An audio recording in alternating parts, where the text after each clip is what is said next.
Tư lệnh, chuyện này.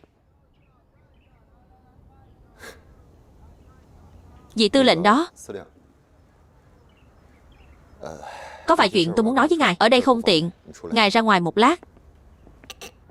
Tư lệnh, chúng ta ra ngoài một lát. Đi thôi. Anh nghe xem cậu ta nói gì đi, nhanh lên.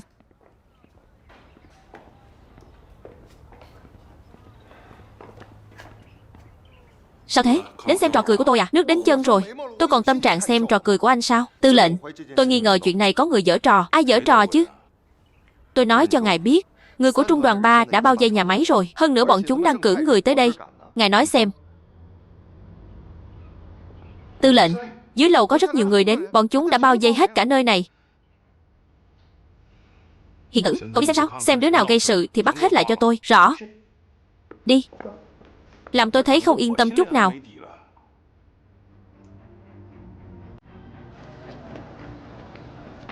Đội trưởng, thuộc hạ của Cố Quý Bân không chỉ bao vây nhà máy mà còn đến đây bức cung nữa. Lần này có kịch hay để xem rồi. Tư lệnh. Hai người họ đang quỳ ở đại sảnh dưới lầu đó. Còn có một đám người đứng xem náo nhiệt. Anh điều tra ra ai đã làm lộ tin tức chưa? Còn có thể là ai được nữa? Chẳng phải đều do anh tự mình làm ầm lên sao? Tôi nói cho anh nghe này, chuyện này phải để cho nó chìm xuống. Bên này yên ổn thì bên kia sẽ không có chuyện gì. Vậy tôi phải nuốt cục tức này sao?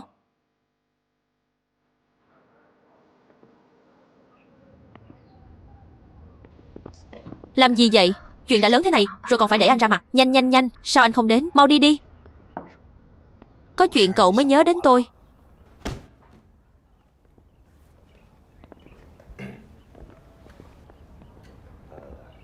Tư lệnh, ngài có muốn nghe ý kiến của tôi không? Có rắm thì thả đi. Nếu chị dâu đã nói là cô ta quyến rũ lão bác, lại còn bỏ thuốc lão bác, vậy thì chuyện này có vấn đề. Chẳng phải ngài không hiểu lão bác Cố Quý Bân hay sao? Cố Quý Bân hắn ta dù có ăn gan hùm mật gấu thì cũng không dám chủ động quyến rũ chị dâu đâu. Cho nên chúng ta cứ tạm thời tin lão bác đã. Cứ nhốt bọn họ lại trước. Bên ngoài thì cứ nói là để sau này điều tra làm rõ sự thật. Bảo đám người dưới trướng lão bác lui về trước. Như vậy cũng thể hiện được sự rộng lượng của tư lệnh ngài. Với lại còn một điểm nữa, thành Vũ Dương bây giờ không yên bình như vậy đâu. Bọn Nhật đang dục dịch hành động. Chúng ta bây giờ mà đấu đá nội bộ thì sẽ trúng kế của bọn Nhật. Tôi thấy giám đốc Thiệu nói đúng, chỉ có thể làm vậy thôi. Không thì đám anh em của lão bác sẽ liều mạng đó, còn gây náo loạn khắp thành nữa. Như vậy thì ngài sẽ mất cả trì lẫn chài đấy. Vừa nãy tao đã muốn xử mày rồi. Mày cũng muốn xem trò cười của tao phải không? Tôi không có ý đó. Tôi sợ ngài mất mặt thôi.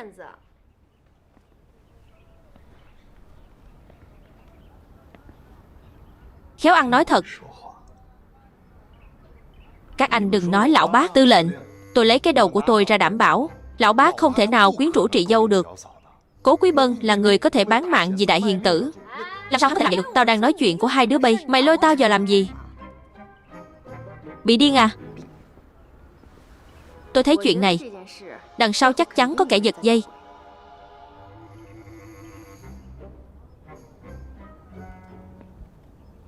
Được. Vậy được, cứ làm theo ý của các cậu, không giết dội. Cứ nhốt lại trước đã. Rõ. Bây giờ tôi sẽ truyền đạt lại ý của tư lệnh cho đám anh em của lão bác, bảo họ trở về. Cô bé ngốc.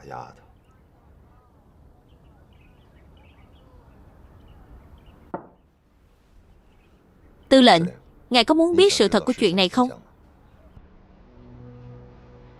Chỉ cần mang ly rượu mà hai người họ đã uống đến phòng thí nghiệm của tôi, ngài sẽ hiểu rõ mọi chuyện.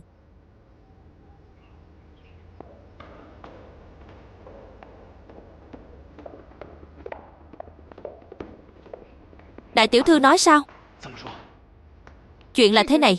Tư lệnh nghi ngờ có người giở trò sau lưng chuyện này, đã ra lệnh điều tra triệt để. Cho nên Cố đoàn trưởng của các anh bây giờ không sao cả.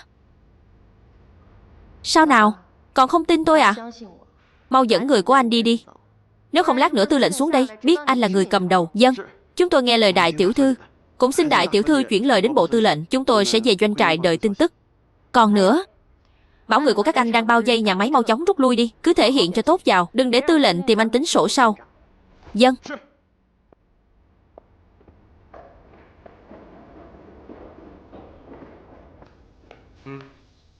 Người của Cố Quý Bân đều đã rút lui rồi. Rút rồi. Anh nghĩ là ai đã phóng hỏa?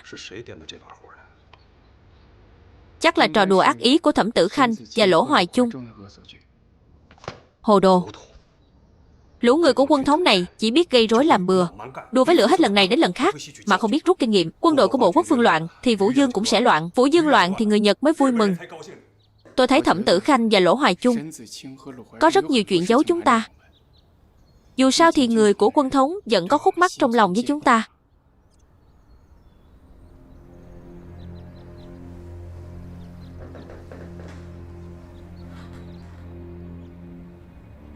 Lỗ Hoài Chung sẽ không đâu. Vậy còn Thẩm Tử Khanh thì sao? Càng không thể nào. Lại sờ mũi rồi. Tôi nói sai sao? Không. Chỉ cần chuyên viên ngài không rơi vào lưới tình thì chắc là không sai đâu.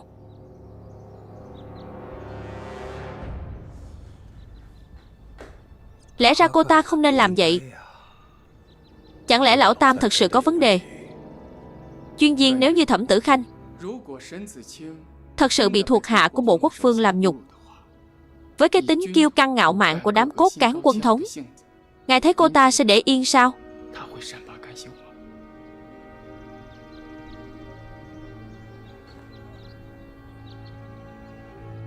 Có khả năng này.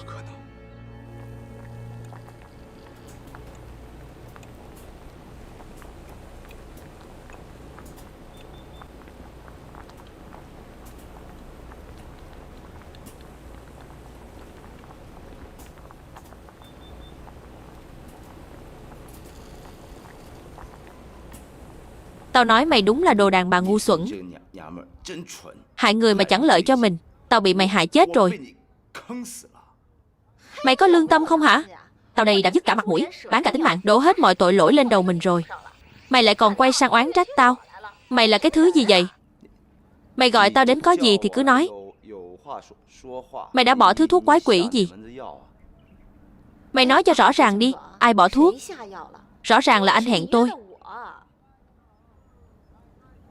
Cô thật sự không bỏ thuốc? Tôi không có. Tôi sao lại phải bỏ thuốc anh chứ? Dù sao tôi cũng là phu nhân tư lệnh đàng hoàng, là một quý phu nhân. Tôi bỏ thuốc để anh giở trò với tôi sao? Chắc là cô mê tôi hơn hắn ta. Trẻ trung phong độ đẹp trai.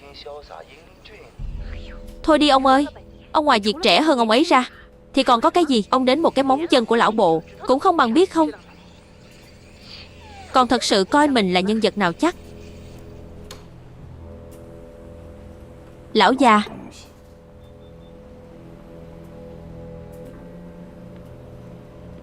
Tôi già sao?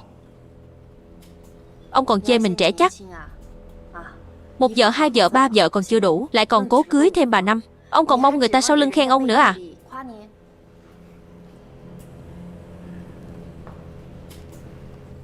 Có kết quả xét nghiệm chưa?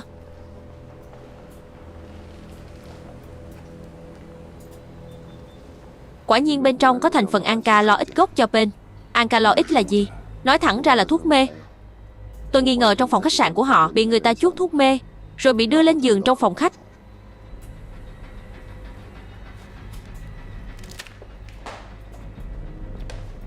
Bố, sao bố vẫn chưa hiểu vậy? Để con giải thích cho bố nghe.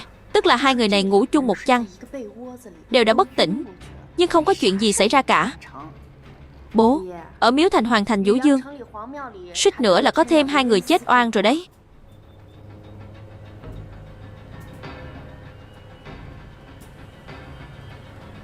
Không thể nào. Một đứa ở doanh trại, một đứa ở nhà. Sao lại cùng nhau chạy đến Túy Tiên Lâu rồi chui vào chung một cái chăn được? Hỏi cô đó.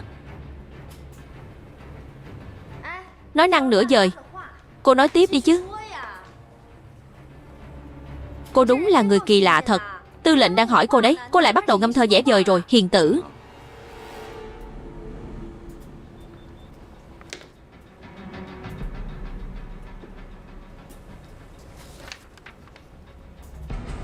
Đây không phải là nhị thiếu ra giả mạo nhà họ Tiết sao? Cô vẽ hắn làm gì?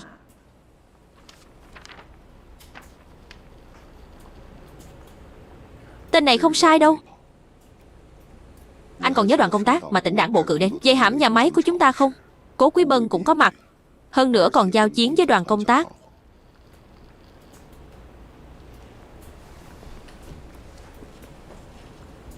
Cầm bức vẽ này đi thẩm vấn bọn họ đi. Tôi đảm bảo anh sẽ tra ra được chuyện lớn.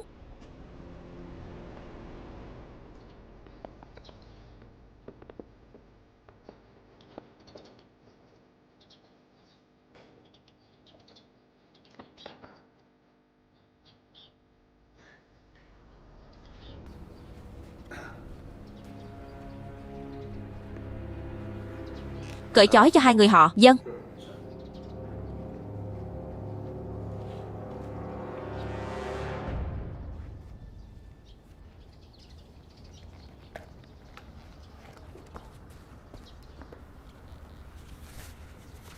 Đại ca, tôi thật sự bị oan mà.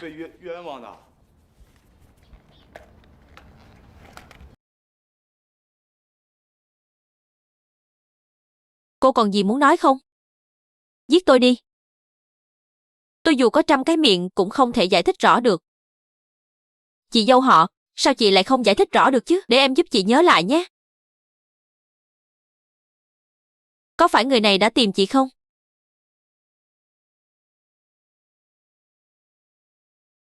Phải. Chị gặp chuyện lớn rồi. Chị có biết hắn là ai không? Người này chính là người ở dinh thự nhà họ Tiết, tên thiếu gia giả mạo nhà họ Tiết. Hắn chính là người mà cả thành Vũ Dương đang đồn ầm lên, tên trùm gián điệp Nhật đó. Chính là hắn. Có phải hắn đã giả dạng thành kẻ buôn rượu, rồi bảo chị đi nói với cố đoàn trưởng là có người đang trộm rượu trong nhà máy không? Sao cậu biết được? Đúng. Chính là lá thư chị dâu viết cho tôi.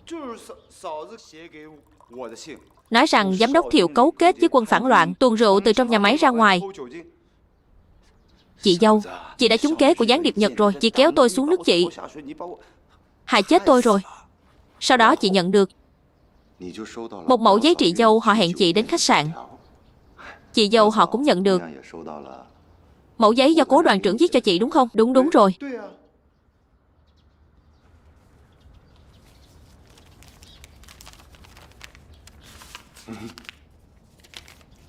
Tư lệnh, ngài xem đi.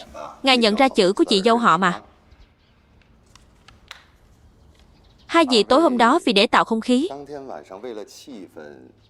chắc là có uống chút rượu nhỉ? Đúng vậy, uống rượu vang đỏ nữa chứ. Đúng vậy. Vấn đề nằm ở chính chai rượu đó. Người phục vụ mang rượu lên cho hai vị chắc chắn là tên thiếu gia giả nhà họ Tiết cử đến. Một tên đặc vụ Nhật. Hắn giả dạng thành kẻ buôn rượu, trước tiên tiếp cận chị dâu họ, rồi với tính cách của chị dâu họ, chắc chắn sẽ dùng tiền bạc để làm mồi nhử. Đây là chút lòng thành biếu bà. Đại chiến sắp nổ ra. Nào là pháp tệ, giấy tờ nhà đất, đều không thiết thực bằng thứ này. Chị dâu họ không biết có gian kế, nên vội vàng viết thư cho cố đoàn trưởng. Cố đoàn trưởng tin là thật, vốn định thay tư lệnh trừ khử kẻ khác phe. Thế là dẫn người mai phục gần nhà máy, định bắt cho được tên trộm rượu đó.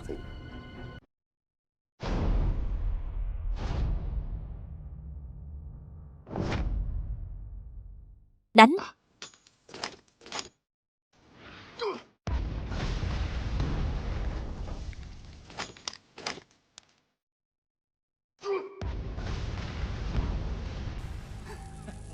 Gan cũng to thật, bọn chúng lại dám nổ súng vào chúng ta trước. Anh em, đánh.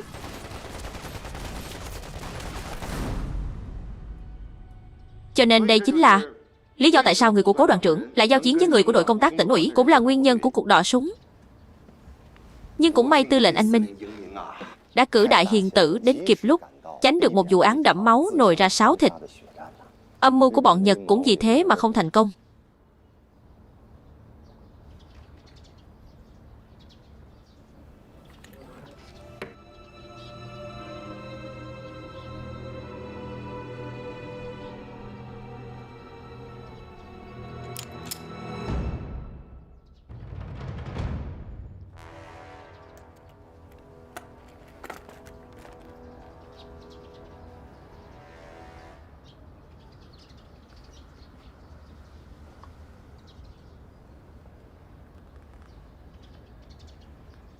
Bị chói cũng lâu rồi. Uống chút nước đi.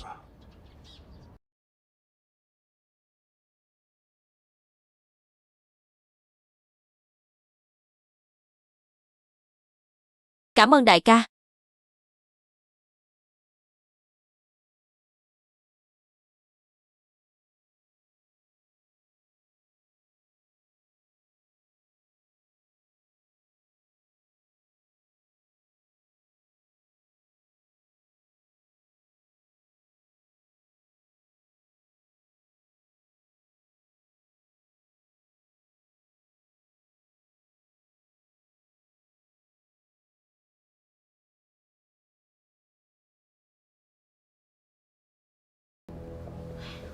Thẩm vấn cũng đã thẩm vấn rồi, hỏi cung cũng đã hỏi rồi. Cái tử lầu đó suýt chút nữa bị cậu phá sập rồi, có đúng không? Nếu chuyện đã điều tra rõ ràng rồi thì mau thả người ra đi. Sao tôi lại thấy chưa rõ ràng nhỉ? Chuyện này mà còn chưa rõ ràng sao?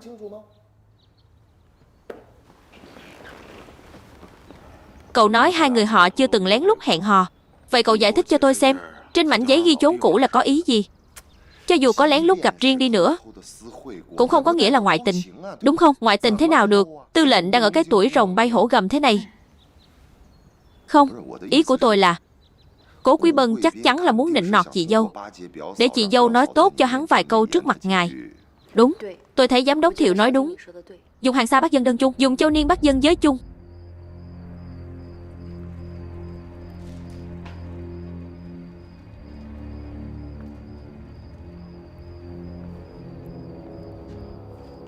Anh không nhớ là đã tặng em sợi dây chuyền đẹp thế này. Anh tặng bao giờ? Là lão bác hiếu kính em đấy chứ. Hắn dựa vào đâu mà hiếu kính em? Nịnh nọt anh chứ sao? Đẹp thật. Vấn đề mấu chốt là chuyện này bây giờ sẽ lan truyền khắp toàn Vũ Dương, nói hai người họ không ngoại tình. Trái lại bị tôi bắt gian tại trận ở tử lầu. Đây không phải là làm tôi mất mặt, tự giả vào mặt mình sao? Cười cái gì mà cười? Cái này thì đúng. Nhưng mà cái gì? Bẩm tư lệnh, chuyện là thế này. Cố Quý Bân là do Trùng Khánh bổ nhiệm làm tướng giữ thành Triệu Gia Bảo. Nếu ngài giết hắn thì trung đoàn 3 đang trấn thủ Triệu Gia Bảo rất có thể sẽ làm phản. Phía Trùng Khánh cũng sẽ có cớ cử quân đến tiếp quản phòng tuyến chiến khu Vũ Dương. Chúng ta khoan hãy nói đến chuyện tư lệnh đã khổ tâm gây dựng khu vực Vũ Dương mấy chục năm mà quyền tự trị sẽ mất sạch. Chỉ riêng việc thay tướng trước trận cũng là điều đại kỵ của nhà binh. Tư lệnh, lão bác này giết cũng không được, mà tha cũng không xong. Vậy tiếp theo phải làm sao đây?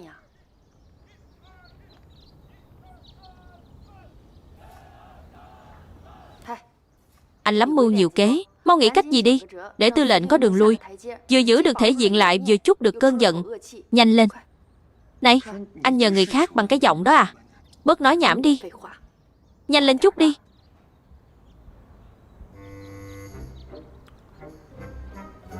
Thể diện của tư lệnh bắt buộc phải giữ.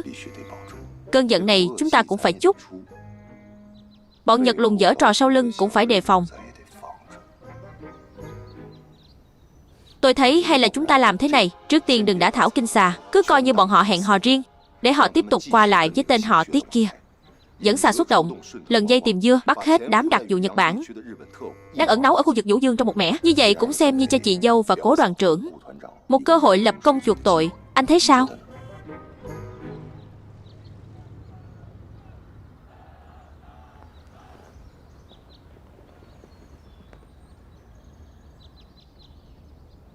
Cứ làm theo lời cậu nói đi. Được.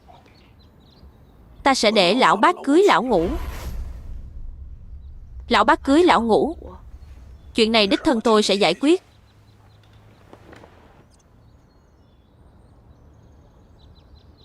Hào sảng thật.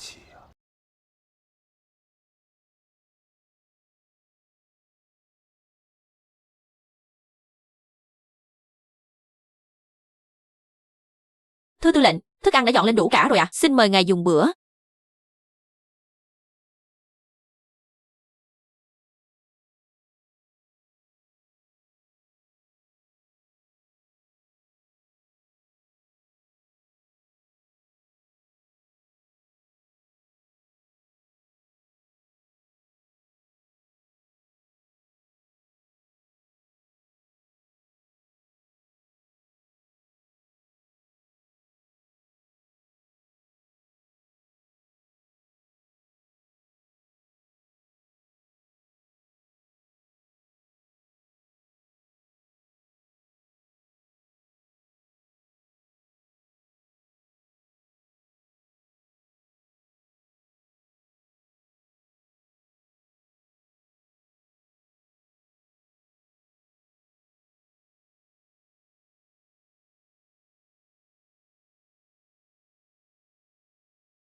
Lão bác, bao nhiêu năm nay, đại ca đối xử với chú không tệ chứ?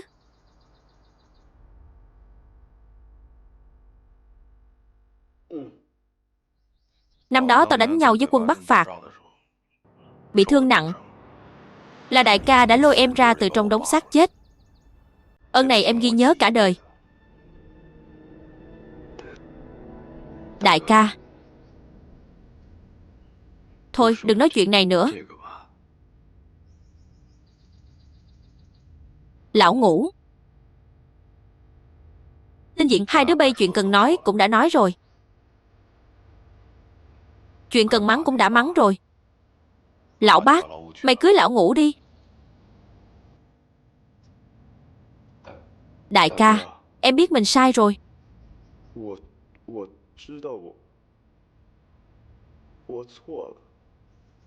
Từ nay về sau, mày vẫn tiếp tục làm đoàn trưởng của mày. Lão Ngũ sẽ thay đổi, làm phu nhân chính thức của mày.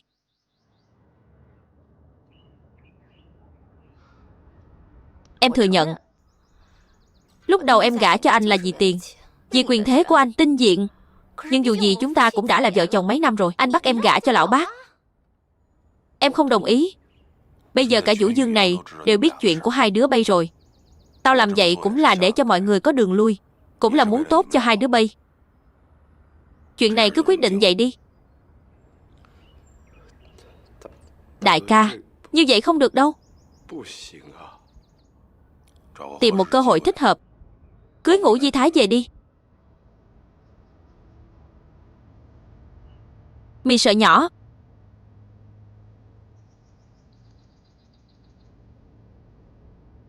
Mì.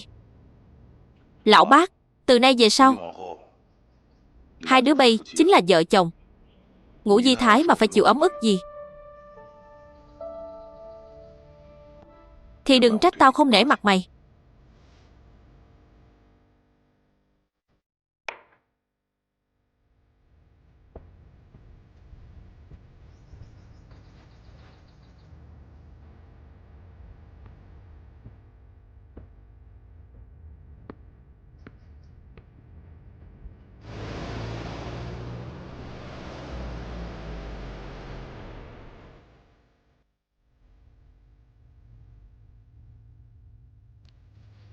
Thế nào rồi?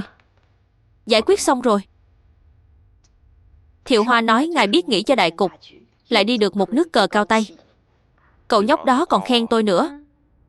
Nói xem khen thế nào. Thiệu Hoa nói ngài rộng lượng, khiến cho người của lão bác cảm thấy ngài trượng nghĩa, sẽ oán trách lão bác không trượng nghĩa. Một khi có chuyện gì, bọn họ sẽ báo tin cho ngài. Anh không những chút được cơn giận này, mà còn thả dây dài câu cá lớn. Anh nói xem Thiệu Hoa này, hắn với lão bác là kẻ thù không đội trời chung. Sao anh nói hắn lại cứ bảo vệ lão bác bằng được?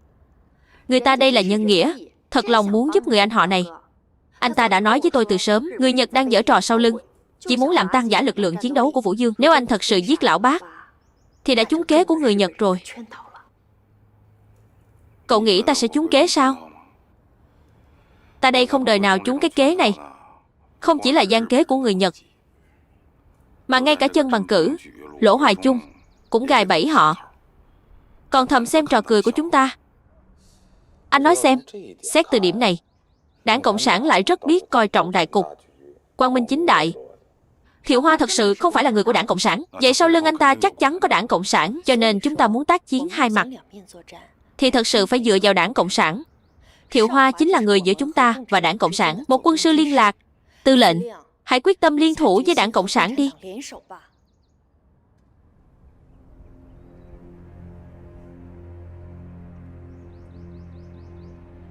Cậu không phải cũng là người của Đảng Cộng sản đấy chứ? Không phải, người của Đảng Cộng sản ai cũng thông minh lắm, đâu có giống cậu ngốc nghếch như vậy. Cậu xem Cốc Mai Thôn kia kìa, hắn chắc chắn là người của Đảng Cộng sản. Thật sao ạ? Không sai được đâu. Nếu nói như vậy, vậy tại sao chúng ta không hợp tác với Đảng Cộng sản, có mối liên hệ với nhau, lại còn chừa cho mình một con đường lui? Nói tiếp đi. Bước đầu tiên để liên thủ với Đảng Cộng sản chính là tăng cường thực lực của đội hộ vệ, chính là lôi kéo lão Cốc về làm vệ sĩ cho chúng ta. giúp tôi một tay. Vấn đề là tôi sợ anh không trị được ông ta. Tôi thì không vấn đề gì. Nhiệm vụ của tôi là bảo vệ tốt nhà máy, sớm để Thiệu Hoa giải mã công thức bí mật đó. Vậy được thôi. Vậy cứ để đội trưởng Cốc đến đội hộ vệ làm huấn luyện viên đi. Nhưng tôi phải đích thân kiểm tra ông ta. Được, tôi đi thực hiện ngay đây.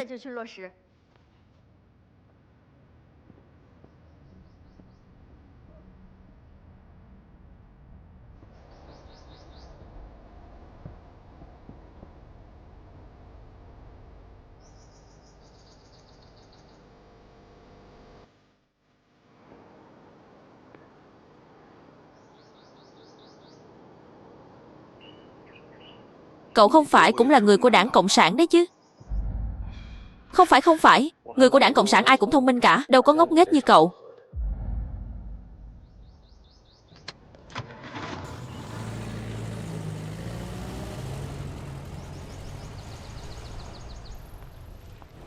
Hiền tử nói.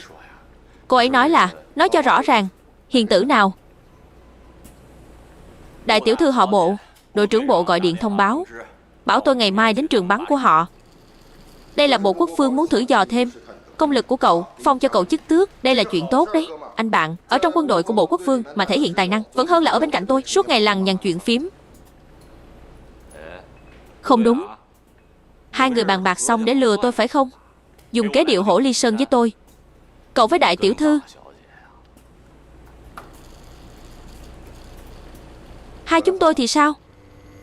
Bề ngoài hai người như nước với lửa, nhưng ngấm ngầm thì sao? Một người mặt đỏ, một người mặt trắng, phối hợp ăn ý vô cùng. Nhưng mà vị đại tiểu thư họ Bộ này âm thầm giúp đỡ chúng ta thật. Hơn nữa, cô ấy là người có thể giúp chúng ta rất nhiều. Vậy thì chúc mừng cậu nhé anh em. Nếu anh đã nghĩ như vậy, thì để xem anh thuần phục con ngựa bất kham này thế nào. Rõ. Khoan đã, không đúng. Chuyện đó phải xem anh thế nào. Mối quan hệ giữa anh và cô ấy là tri kỷ hồng nhan mà. Cũng không đúng. Anh là người đã có gia đình rồi. Mối quan hệ của hai người nói thế nào đây?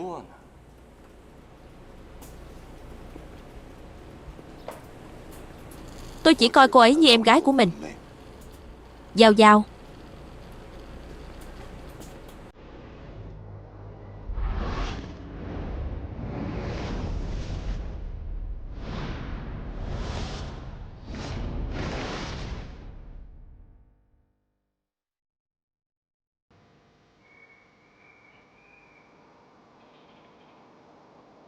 Nhóc con tôi làm mẫu cho cậu xem trước nhé.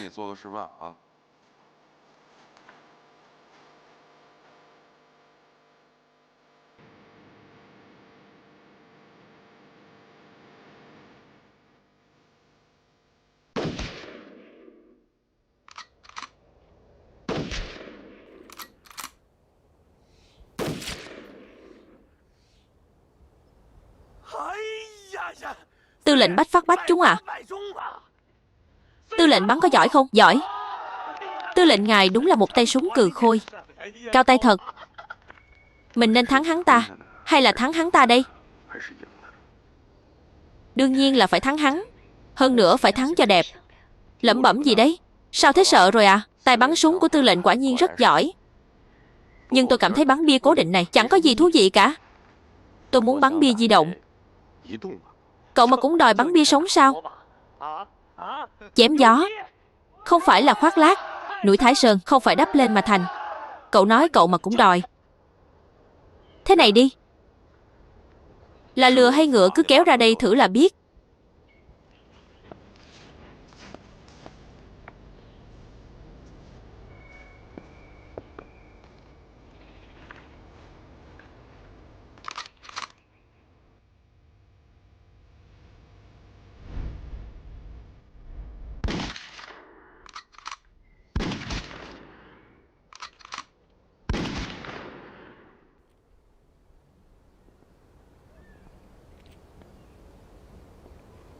Cũng không tệ chút nào. Được lắm.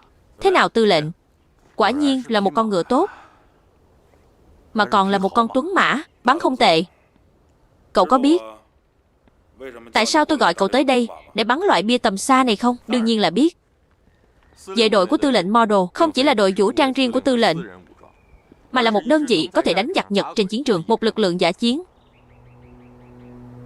Cậu nhóc này chắc chắn là cộng sản. Chỗ của tôi không thiếu xạ thủ, mà thiếu huấn luyện viên. Cái gọi là huấn luyện viên là không thể chỉ nói mà không làm, cũng không thể chỉ làm mà không nói. Bắn bia giỏi như vậy, cậu giới thiệu cho anh em binh sĩ một chút về kinh nghiệm bắn bia di động của cậu đi. Được. Thưa anh em, bắn bia di động không chỉ cần xem sức gió và tốc độ gió, mà còn phải chú ý độ ẩm và nhiệt độ không khí. Phải làm được mắt, súng vào mục tiêu, 3 điểm thẳng thành một hàng. Như vậy mới có thể trở thành một xạ thủ giỏi. Hay. Hay. Anh thấy hắn bắn thế nào? Anh ta bắn súng dĩ nhiên là giỏi rồi. Hơn nữa về kỹ thuật bắn súng, anh ta nói rất dành mạch rõ ràng. Như vậy có thể để anh em nghe hiểu, học nhanh. Nhớ kỹ, anh ta rất thích hợp làm huấn luyện viên tư lệnh. Hơn nữa võ công của anh ta rất lợi hại.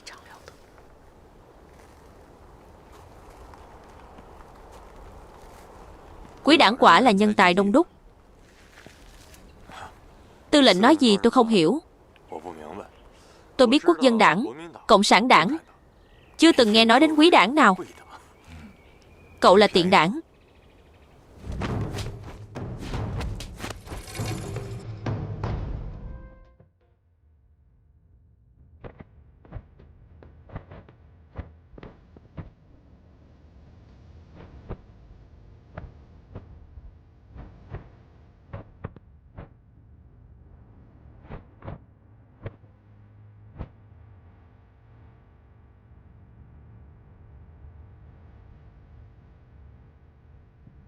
Nhóc con, nhớ kỹ, đây là bí kíp võ công tổ truyền của Mai ra.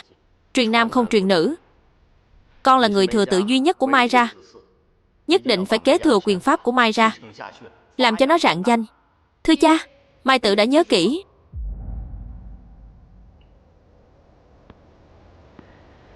Được rồi. Cốc Mai thôn có. Khai báo lai lịch, để mọi người làm quen với vị huấn luyện viên này. Rõ.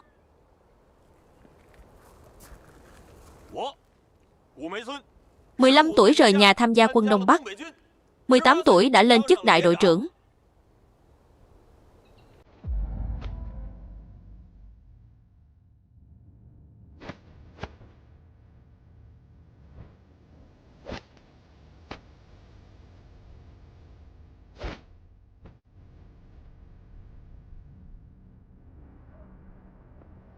Mai Hoa, bộ quyền pháp ra truyền này của nhà họ Mai vốn chỉ truyền cho nam không truyền cho nữ. Ngoài ông cố, ông nội con và mẹ, thì chỉ có anh trai con. Anh con mất rồi, giờ con sẽ kế thừa nó. Xem chân con bị trầy xước hết cả rồi. Cha con đúng là nhẫn tâm. Con là con gái con đứa, lại để con chịu khổ thế này. Mẹ ơi, anh con được chôn ở đâu à? Con muốn vào ngày giỗ của anh, đến đốt cho anh ít vàng mã.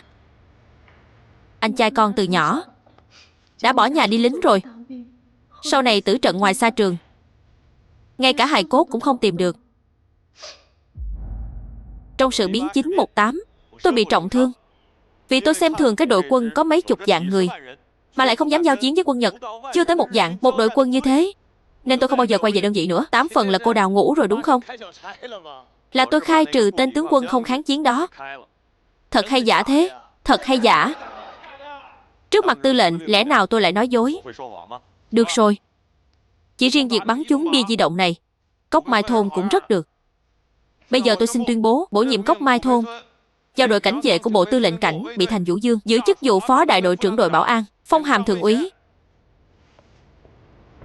Cảm tạ tư lệnh đề bạt, Mai thôn quyết không phụ sự ủy thác.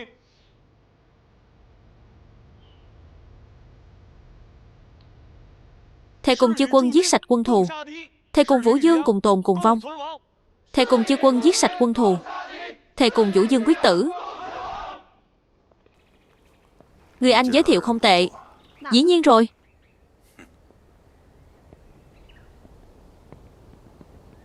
Tư lệnh.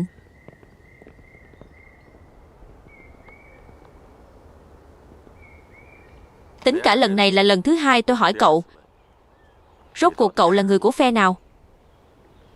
Bây giờ cậu khoan hãy hỏi tôi chuyện này. Cậu có biết tại sao tư lệnh lại đề bạt cậu không?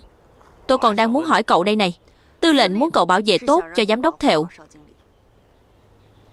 Nhớ kỹ, bây giờ cậu là cấp dưới của tôi. Nhiệm vụ hàng đầu của đội trưởng này là bắt cậu phải theo sát giám đốc Thệu. Đừng để con đàn bà đó quyến rũ ông ấy nữa. Chuyện này tôi làm sao mà theo dõi nổi. Theo dõi được cũng phải theo dõi, không theo dõi được cũng phải theo dõi.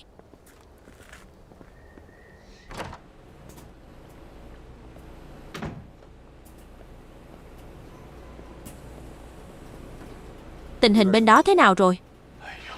Tôi thật sự không xem thì không biết. Đội cảnh vệ của bố đại tiểu thư này là một đội quân dã chiến được trang bị tinh nhuệ, thực lực không thể xem thường.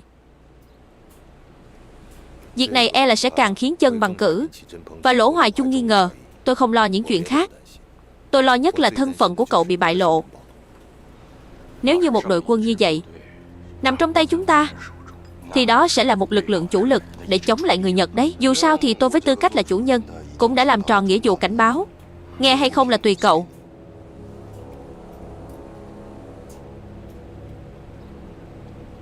Còn làm gì ở đây nữa? Có chuyện à? Tôi thật sự có chuyện muốn hỏi cậu. Vì bố đại tiểu thư này, lúc cậu mới gặp cô ấy bao nhiêu tuổi? Từ đâu đến? Này tôi nói, sao bây giờ cậu lại trở nên nhiều chuyện như vậy? Tôi nói cho cậu biết nhé. Chuyện riêng tư cá nhân không nên hỏi thì đừng hỏi. Phải rồi, cậu từng nói cô ấy là một đứa trẻ mồ côi, cha mẹ bị giết trong cuộc thảm sát ở Nam Kinh. Tôi không có ý gì khác đâu. Tôi chỉ cảm thấy là lối đánh của cô ta y hệt của Mai ra chúng ta. Anh muốn nói gì?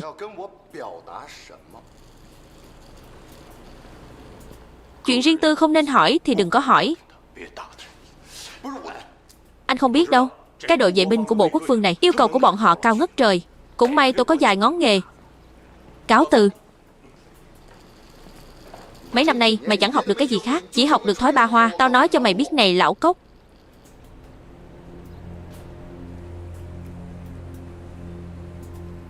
Lối đánh của hai người giống hệt nhau.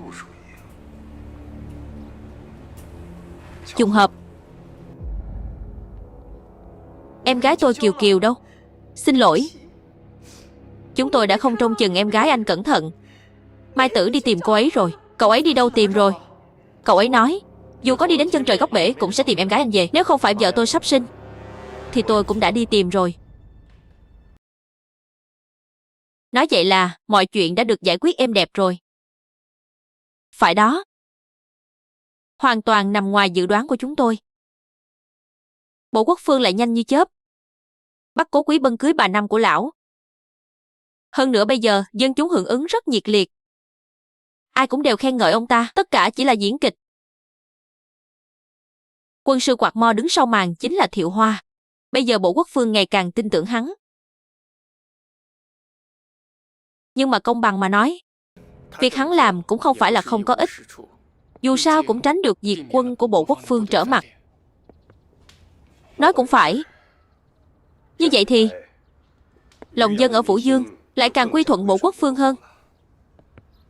Tên Thiệu Hoa này cũng giống như tất cả người của Đảng Cộng sản, quá giỏi mua chuộc lòng dân. Ngài chắc chắn như vậy sao? Thiệu Hoa chính là người của Đảng Cộng sản. Chẳng lẽ hắn không phải sao? Tôi thấy người bên cạnh hắn, cái tên tài xế kim vệ sĩ đó giống hơn. Loại người như Thiệu Hoa không giống. Thiệu Hoa có thể là... Không, hắn chính là người của Đảng Cộng sản. Chắc chắn không thể sai được. Tôi hiểu rồi. Anh hiểu cái gì chứ? Có thể là... Không, Thiệu Hoa chính là...